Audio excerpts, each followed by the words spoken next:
हिंदुस्तान ही की बात मैं अगर बताऊं, यहाँ पर एक बादशाह ऐसा भी गुजरा जिसके एक तीर से एक बच्चे की मौत हो गई थी। एक बच्चे की मौत हो गई। औरत जो बच्चे की माँ थी वो मुकदमा कर दी चीफ जस्टिस के पास। उस वक्त के जो चीफ जस्टिस थे काजी सिराजुद्दौला, उन्होंने तलब किया बादशाह को तलब किया। इसी हिंदुस्तान की बात कर रहा हूं। औरत एक जगह खड़ी है, वक्त का बादशाह एक जगह खड़ा है। औरत ने कहा मेरे बच्चे को इनके तीर से मौत हो गई। बादशाह शिकार खेल रहा था, चूक के तीर लग गया। बादशाह ने कहा हाँ मेरा तीर लगा तो है, गवाह भी हैं, सिपाही भी गवाह हैं, औरत भी गवाह है।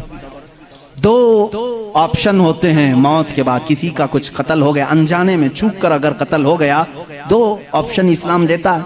उस औरत को काजी ने कहा तेरे पास दो ऑप्शन है, चाहे तो अपने बच्चे की मौत पर दियत ले ले, कुछ पैसे ले ले बादशाह से और उसे माफ कर दे, या चाहे तो जान के बदले जान ले ले। बादशाह की जान भी ले सकती है। काजी ने फैसला सुना दिया, ये नहीं कि बादशाह को छोड़ देना है, दोनों ऑप्शन औरत के ऊपर।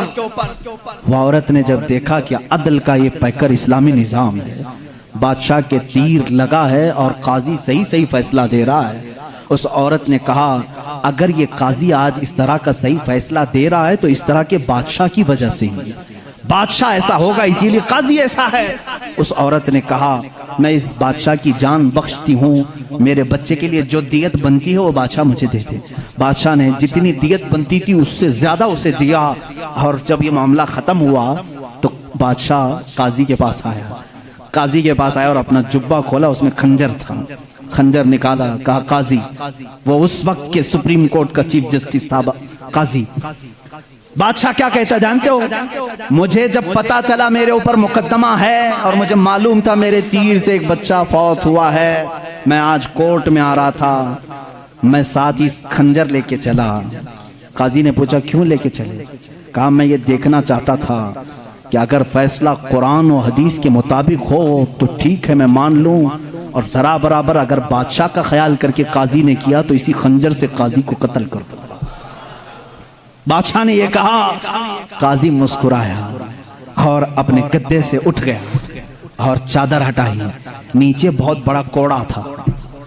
कहा बादशाह तुम्हें मालूम है मैं आज पहली मर्तबा इस कुर्सी पर आने के बाद, इस गद्दे पे आने के वक्त कोड़ा नीचे लेकर बैठा हूं। कहा क्यों? कहा मैंने उसी वक्त तय कर लिया कि बादशाह को कटहरे में खड़ा करूंगा और फैसला कुरान और हदीस के मुताबिक सुनाऊंगा।